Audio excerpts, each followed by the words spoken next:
Hello, Facebook, and it's actually not morning.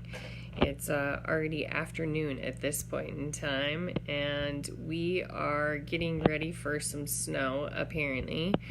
It is almost May 1st, and we are getting snow. I posted on my personal page this morning that 2 years ago we had the same scenario. It was snowing at this point in time, and so it was funny to look back at that memory and see that it had been snowing. Hi, Mom. So I wanted to share, I am an avid reader. I love to learn. I always have. I think if I didn't want to incur the debt and I felt I was better at math, I'd go back to med school. Hi, Nancy. Because I have always enjoyed learning. I constantly am reading. I have probably 4 or 5 books going on at any given time. And one of the books that I wanted to share that I'm reading right now is called Turn Knowledge to Profit. And one of the things that I have been talking about over the last couple of weeks is how the trolls sometimes get in the way. And I shared on Sunday after having a client, how she was struggling with confidence. And one of the chapters in the book says, you control your destiny.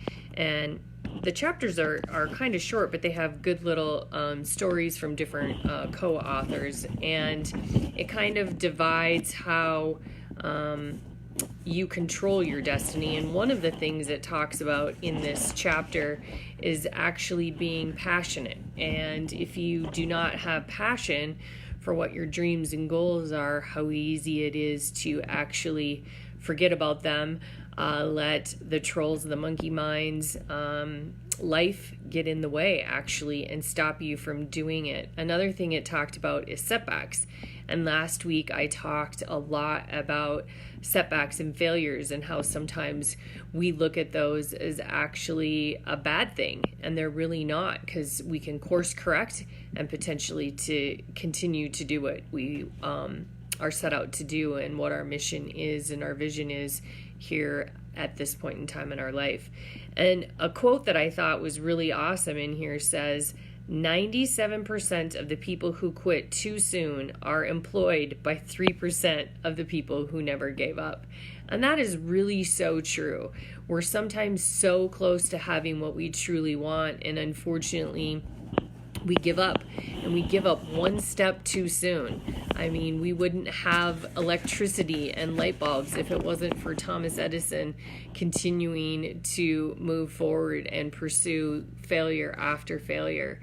And a lot of times, I think if you can self-reflect and learn from those setbacks and keep focusing on what it is that you really, really want, whatever that goal is, whatever that vision is, whatever your dreams and aspirations are, if you continue to stay focused on the bigger picture, you will continue to be able to move forward. And that is some of the things that I think a coach is really helpful for, because a lot of times when you're struggling, you're not able to see the forest through the trees because you're so invested in what's going on right here and right now that you're not able to see the bigger picture. And so a coach helps you get out of your own way, helps you figure out how to stop the trolls and continue to move forward so that you aren't stopped by these setbacks and that you're able to continue to have your passion and move forward and focus on those results. So I hope this was a helpful tip for you this week. Continue to follow me. I'm going to talk a little bit more each week and not just do Manifesting Mondays. I think it's helpful if I can share tips that I learned throughout the week, whether it's with a client or things I'm learning myself in my business to help you move forward with your goals and dreams. Additionally, I want you to make sure that you register if you're still interested in doing our retreat in August. Our early bird special ends May 1st. And if you're interested in working with the horses on a weekly basis, we do have a women's Gestalt group that is getting ready to start on May 21st. It's limited to 8 people. So it's going to be a very small, intimate group of women who are committed to self-reflection and personal development, and a place where they can come and do self-healing for the week. A lot of times we as women give to everyone else and forget to take care of ourselves. And I want women to know that taking care of yourself is not being selfish. A lot of times I think we women tend to think if we take care of ourselves and spend time doing things that we enjoy, taking a bubble bath, relaxing, reading a book, getting a massage, getting our nails done, hair done, whatever it is for you, that's a bad thing. And it's not, because if your cup is not full, you don't have anything to offer anyone else.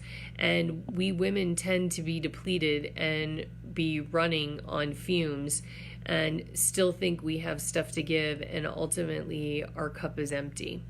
So I hope you have a fantastic week, and I look forward to chatting with you soon.